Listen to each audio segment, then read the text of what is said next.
Kids 만약에 모른다 그래도 박수 치면서 하면 어떨까요? 그럼 더 신이 나겠죠. 그래서 우리 다 아는 찬양일 거예요. 기쁘다고 오셨네. 우리 함께 찬양합니다. 기쁘다. 기쁘다고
나온 이유는 예수님이 탄생하셨기 때문입니다. 그래서 기쁨으로 찬양하면서 하나님께 영광 돌리면 좋겠습니다.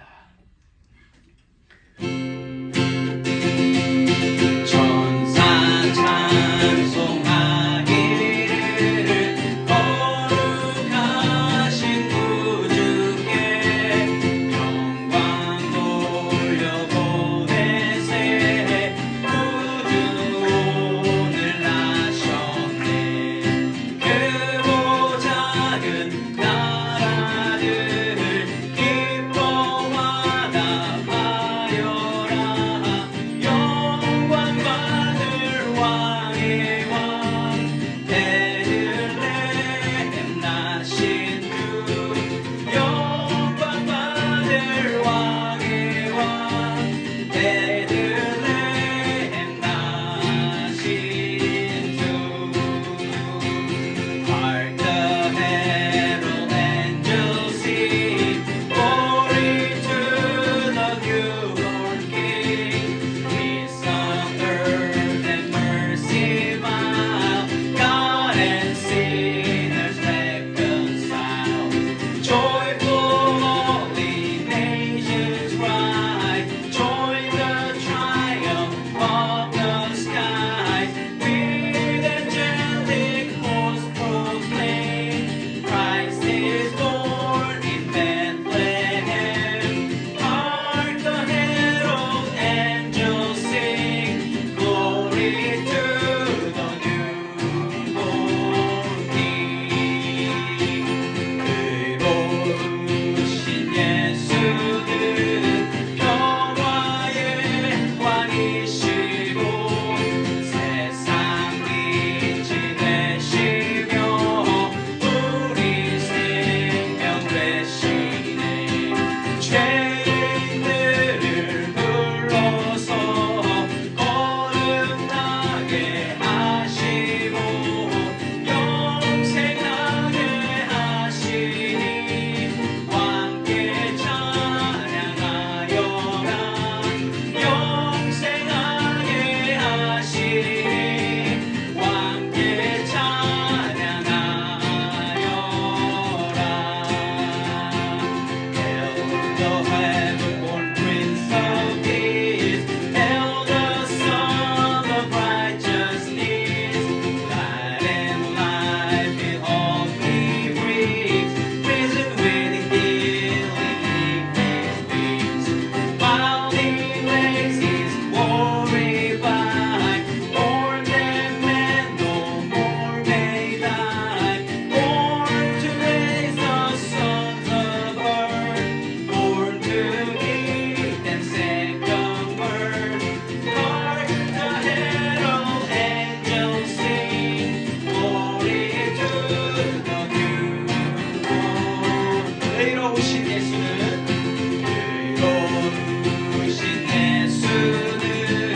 평화의 왕이시고 세상 빛이 되시며 우리 생명 되시네.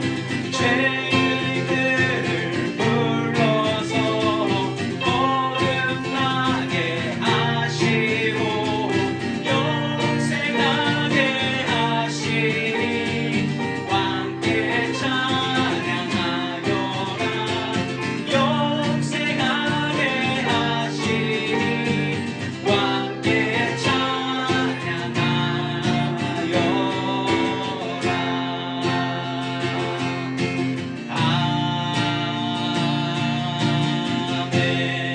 아멘. 하나님 아버지, 오늘 성탄 주일로 하나님께 올려드립니다.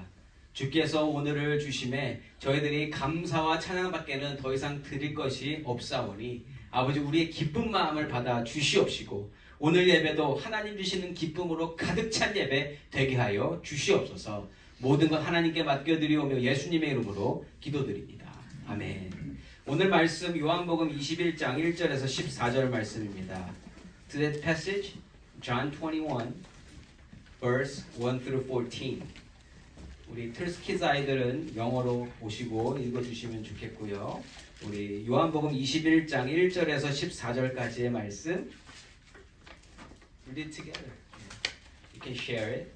그래서 1절부터 14절까지의 말씀 함께 교독하도록 하겠습니다. John 21 verse 1 through 14. I'll wait. So John 21 verse 1 through 14. 제가 1절 먼저 읽겠습니다. 그 후에 예수께서 디베랴 호수에서 또 제자들에게 자기를 나타내셨으니 나타내신 일은 이러하니라. 시몬 베드로와 디모라 하는 도마와 거기 가나 사람 나다나엘과 세베대의 아들들과 또 다른 제자들이 시몬 베드로가 나는 물고기 잡으러 가노라 하니 그들이 우리도 함께 가겠다 하고 나가서 배에 올랐으나 그날 밤에 아무것도 잡지 못하였더니 날이 새어갈 때에 예수께서 바닷가에 서셨으나 제자들이 예수인 줄 알지 못하는지라. 예수께서 이르시되 얘들아 너희에게 고기가 있느냐 대답하되 없나이다. 이르시되 그물을 배 오른편에 던지라. 그리하면 잡으리라 하시니 이에 던졌더니 물고기가 많아 그물을 들 수 없더라. 예수께서 사랑하시는 그 제자가 베드로에게 이르되 주님이시라 하니 시몬 베드로가 벗고 있다가 주님이라 하는 말을 듣고 겉옷을 두른 후에 바다로 뛰어내리더라. 다른 제자들은 육지에서 거리가 불과 한 50칸쯤 되므로 작은 배를 타고 물고기를 그물을 끌고 와서 육지에 올라보니 숯불이 있는데 그 위에 생선이 놓였고 떡도 있더라. 예수께서 이르시되 지금 잡은 생선을 좀 가져오라 하시니 시몬 베드로가 올라가서 그물을 육지에 끌어올리니 가득히 찬 큰 물고기가 153마리라.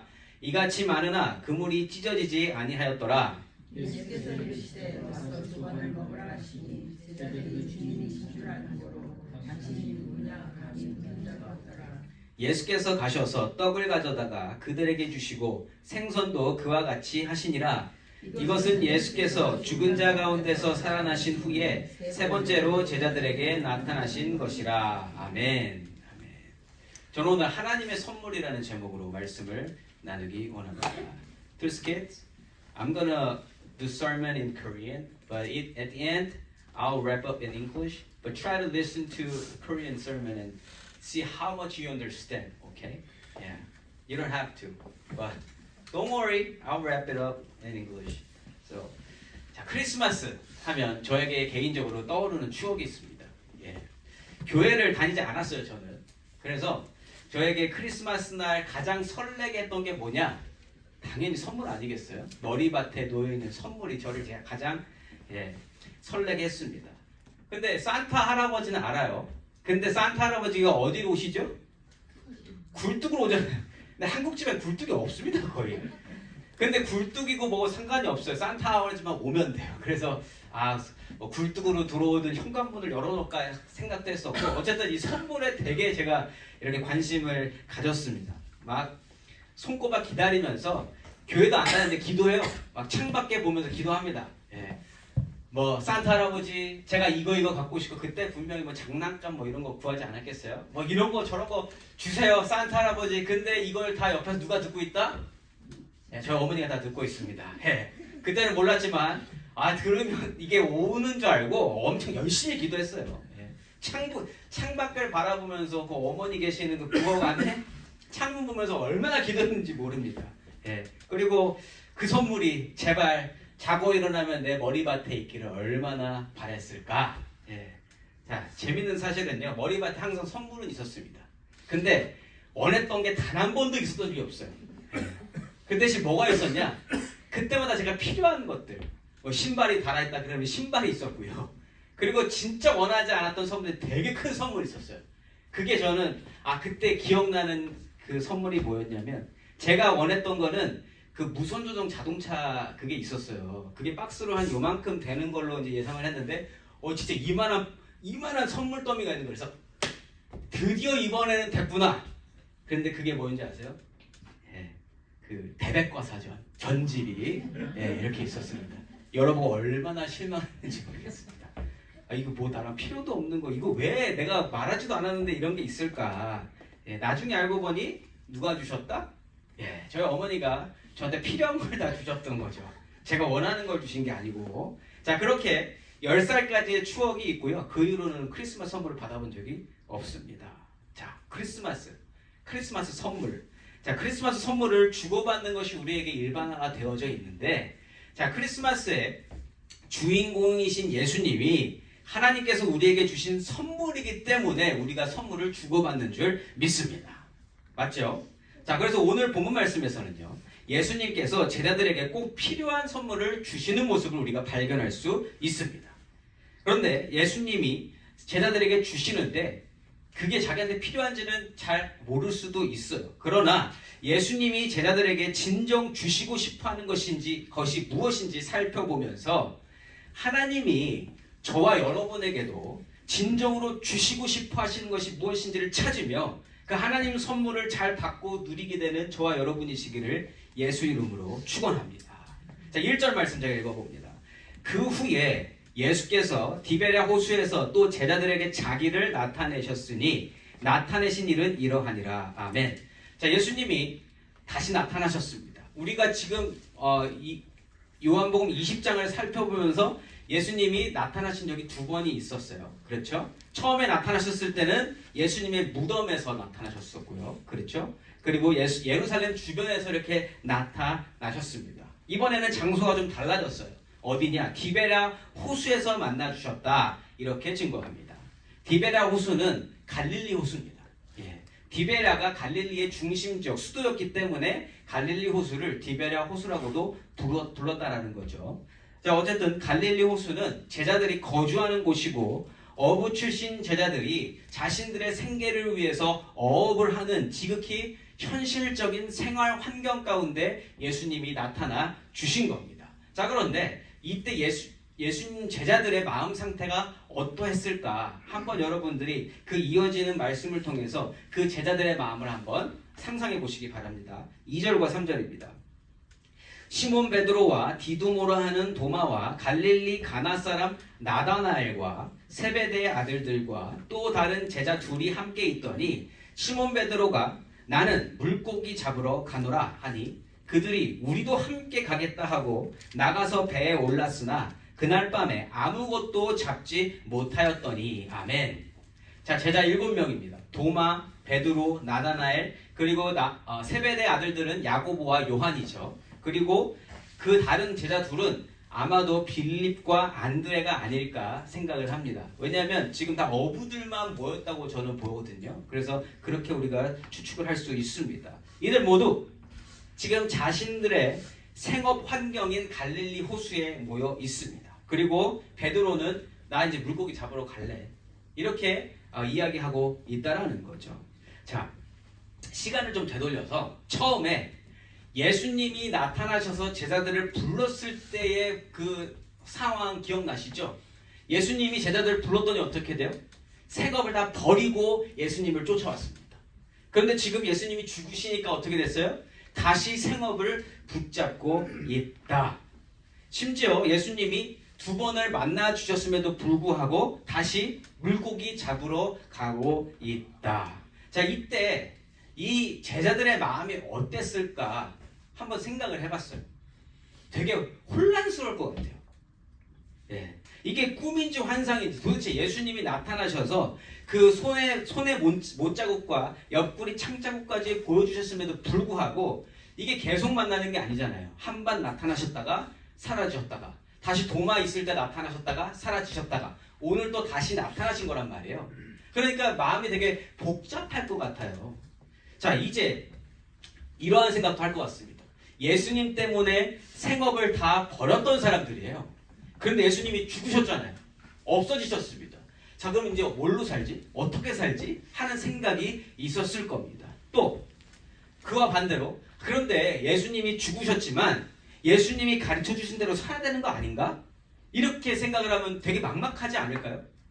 왜냐면 예수님이 계실 때는 예수님이 말씀하시던 거 따라가면 됐었는데 지금은 예수님이 안 계시고 내가 원할 때 아니라 갑자기 어느 날 나타나셔서 그냥 그렇게 보이시기만 하니까 이게 예수님을 쫓아서 산다는 것이 이 과연 맞을까?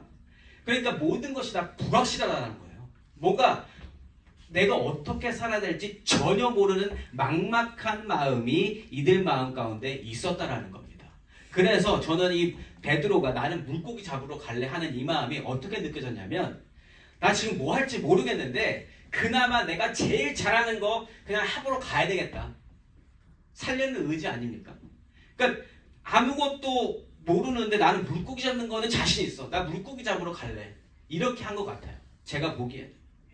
자, 그래서 고기가 제일 잘 잡히는 밤에 나가서, 그러니까 프로페셔널 어부 아닙니까? 그러니까 나 나가서 물고기 잡아보려고 했을 때 다른 제자들 다 같이 가게 되었다.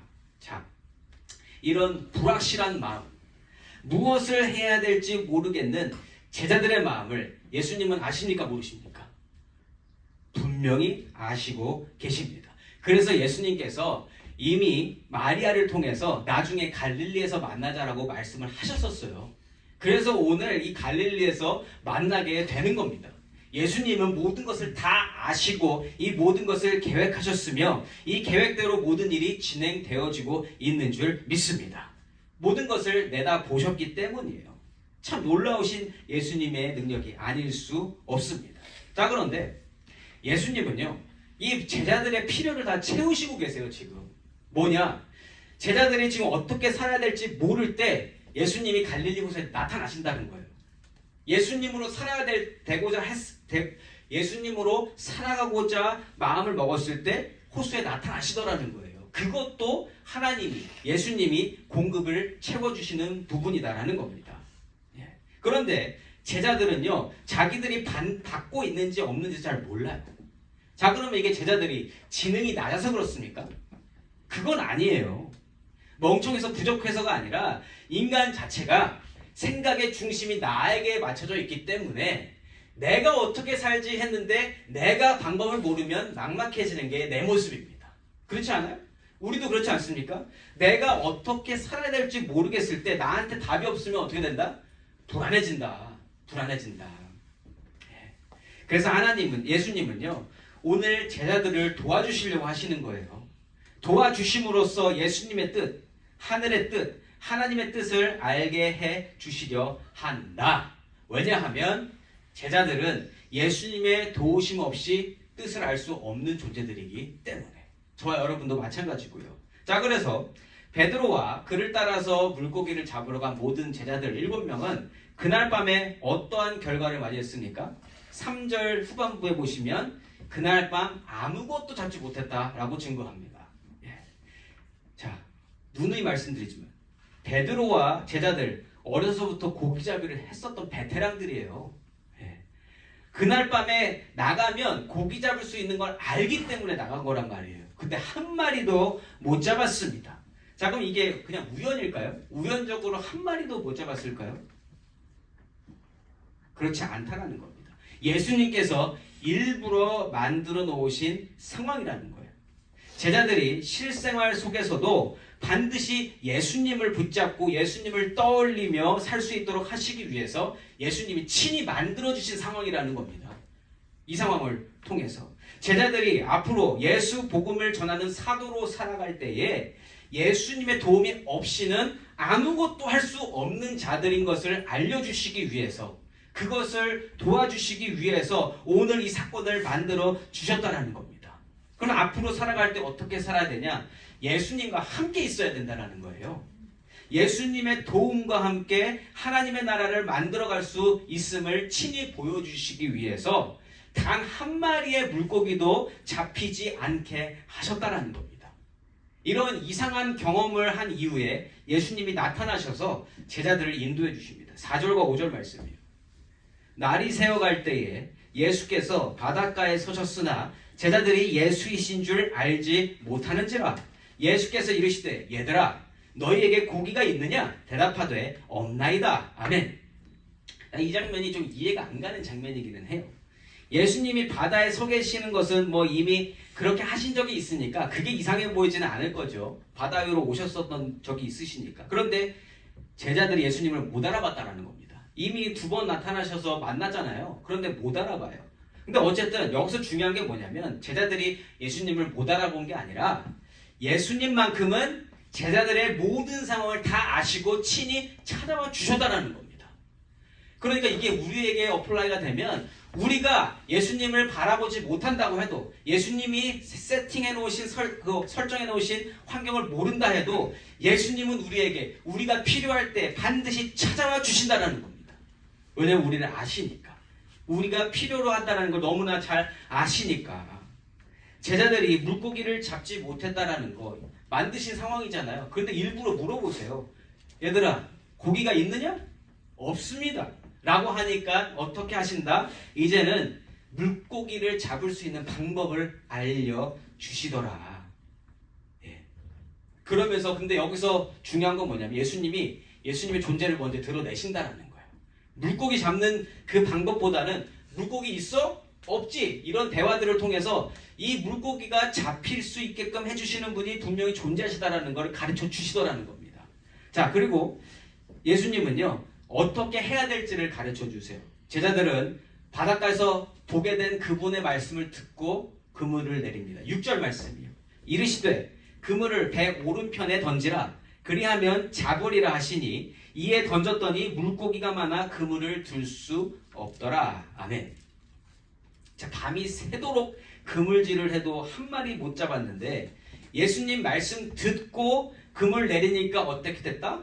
그물이 거의 찢어질 정도로 물고기가 많이 잡혔다.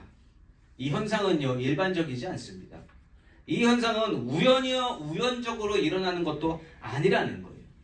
특별한 무언가 일이 일어나지 않는 이상은 어떻게 이렇게 되어질 수 있겠냐라는 거예요.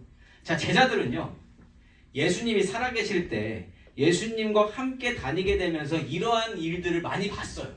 그러니까 예수님이 하시면 특별한 일, 내가 일상 속에서 경험하지 못하는 특별한 일들이, 기적과 이적이 일어난다라는 것을 눈으로 보고 경험했잖아요. 그러니까 이 장면을 보고 주님이시구나, 이거를 깨달을 수 있었다라는 거예요. 자, 그래서 제자들은 많이 잡힌 물고기보다 모든 일을 행하시는 예수님을 알아봅니다. 7절 말씀이에요. 예수께서 사랑하시는 그 제자가 베드로에게 이르되 주님이시라 하니 시몬 베드로가 벗고 있다가 주님이라 하는 말을 듣고 겉옷을 두른 후에 바다로 뛰어내리더라. 아멘. 자, 주님을 먼저 알아본 사람이 사도 요한이고요. 그렇게 이야기를 하니까 베드로가 뛰어들어가서 주님을 만나려고 합니다. 근데 베드로는 한번 그런 적이 있죠. 주님 걸어오시니까 가서 무리에서 걸었던 거 기억나세요? 아마 그 기억 때문에 다시 한번 이렇게 들어간 게 아닌가 싶습니다. 근데 여기서 걸었다고는 안 나오니까 물에 빠졌을 것 같아요. 물에 빠졌어도 주님이 계시니까 주님이 살려주시겠지 했겠죠? 네, 어쨌든 그거는 뭐 중요하지 않습니다. 여기서 흥미로운 점이 뭐냐면 제자들이 지금 물고기에 관심을 안 둔다는 거예요. 지금 대박 났잖아요. 그물이 찢어질 만큼 가득 찬 그물 안에 물고기가 있는데 여러분, 관심을 안 가지는 게 이게 이상한 거다라는 거예요. 그러니까 주님과 물고기를 놓고 봤을 때 물고기를 주신 주님을 향하여 나아가는 제자들의 모습이 여기서 보이고 있다라는 거예요. 네. 상황이 이렇게 되면서 제자들은요, 아주 자연스럽게 예수님이 안 계실 때의 상황, 그리고 예수님이 계실 때의 상황을 자연스럽게 보게 된다라는 거예요. 예수님이 안 계실 때는 고기가 없었는데 예수님이 그물 내려라 해서 잡으니까 물고기가 많이 있더라. 예수님 없으면 일이 안 되는데 예수님 계시면 일이 되어지는 경험을 지금 하게 된 겁니다. 이러한 경험을 하고 나서 자, 이렇게 되면 마리아가 예수님 처음 만나봤을 때처럼 뭐 하고 싶은 얘기 되게 많지 않겠어요? 근데 예수님이 자꾸 사라지신단 말이에요. 지금도 이 상황 끝나고 나서 예수님은 또 무태 가셔서 준비해 놓으십니다. 8절과 9절 말씀입니다. 다른 제자들은 육지에서 거리가 불과 한 50칸쯤 되므로 작은 배를 타고 물고기 든 그물을 끌고 와서 육지에 올라보니 숯불이 있는데 그 위에 생선이 놓였고 떡도 있더라. 아멘. 이 숯불과 생선과 떡은 누가 준비했을까요? 예수님이 준비해 놓으셨겠죠. 그러니까 예수님은 모든 것을 다 미리 예비하시고 준비해 놓으시더라. 제자들에게 필요한 모든 것들을 다 공급해 주시더라는 겁니다. 예. 자, 이 모든 일을 지나치고 있는 제자들의 입장에서는요, 이 굉장히 당황스러울 수 있습니다. 이 뭐가 예상한 거와는 완전히 다르게 그냥 불확실하고 막막한 것 때문에 고기 잡으러 나갔는데 거기서 예수님을 만나게 됐고요. 예수님이 그물 가득히 고기를 채워 주셨고요. 그리고 지금은 또 밖에 나가 보니까 숯불에 고기가 생선이 이렇게 놓여 떡도 준비되어져 있다. 도대체 이게 무슨 상황인가? 이거 뭐 나는 어떻게 살아야 된다는 건가? 이거를 고민하지 않을 수 없다라는 겁니다. 자, 그런데 우리가 믿을 수 있는 한 가지가 뭐예요? 그것은 예수님이 행하시는 일은 모두 옳고 선한 일이고 완전한 일이라는 겁니다. 그 일에 대해서 물어보지 않아도 이건 좋은 일이다, 완벽한 일이다라는 것은 반드시 알 수 있어요. 자, 그러면 이게 왜 완벽한 일일까? 예. 자, 그거를 우리가 알기 전에 예수님께서 행하시는 일을 잠깐 살펴보면요, 굉장히 지혜롭다라는 것을 알 수 있습니다. 뭐냐? 예수님이 오늘 모든 일의 중심에 물고기를 사용하고 계세요. 그렇죠? 다 물고기예요. 제자들이 물고기 잡으러 갔는데 예수님이 행하시는 모든 일 가운데 물고기가 계속 등장합니다. 예. 그리고 지금은 또 예수님이 제자들에게 방금 잡아올린 물고기를 가져오라고 하세요. 10절과 11절 말씀입니다. 예수께서 이르시되 지금 잡은 생선을 좀 가져오라 하시니 시몬 베드로가 올라가서 그물을 육지에 끌어올리니 가득히 찬 큰 물고기가 153마리라 이같이 많으나 그물이 찢어지지 아니하였더라. 아멘. 예수님은요, 물고기를 가져오라고 하시고 또 정확한 숫자까지 세도록 하세요. 그래서 몇 마리라고요? 153마리. 우리 잘 알잖아요. 153마리. 자, 왜 이렇게 하셨을까? 저희 이것을 묵상하는 중에 이러한 결론을 내리게 됐습니다. 예수님은 갈릴리 호수에서 일어난 이 모든 일과 더불어 예수님께서 나타나시고 말씀해 주시고 인도해 주시는 모든 일들이 꿈도 아니고 환상도 아니고 온전히 현실 속에서 일어나고 있는 실제 상황이다라는 것을 이 물고기를 통해서 확실하게 각인시켜 주시는 거예요. 왜냐? 제자들에게 물고기는 어떤 존재예요? 평생 잡고 평생 만져봤고 평생 내 먹고 살 길을 열어주던 게 물고기 아니겠습니까? 물고기 전문가란 말이에요. 그러니까 이 물고기는 나의 현실에서 뗄래야 뗄 수 없는 것인데 예수님은 이 물고기를 통해서 나는 현실이다, 나는 실체다, 나는 너희들에게 정말 가까이 있는 자다, 너희들이 물고기가 필요하면 물고기를 줄 수 있는 자고 너희들이 물고기로 배를 채우려면 배를 채우게 할 수 있는 그러한 존재다라는 것을 가르쳐 주시고 계시다. 그들에게 가장 친숙하면서 이 세상에서 가장 자신 있게 말할 수 있는 전문 분야를 통해서 예수님은 스스로를 증거하고 계시더라는 거예요. 그러니까 나중에라도 제자들은 예수님이 그렇게 찾아오셨던 걸 부정할 수가 없어요. 왜냐하면 물고기를 통해서 봤기 때문에 그거는 실제거든요. 물고기는 거짓말이 안 되거든요. 그래서 그들이 잡아올린 물고기를 보면서 그 물고기들이 이전에 제자들이 잡았던 물고기와 똑같은 물고기임을 확인시켜 주신 거예요. 가서 갖고 오라고 그러셨잖아요. 그리고 세봐라.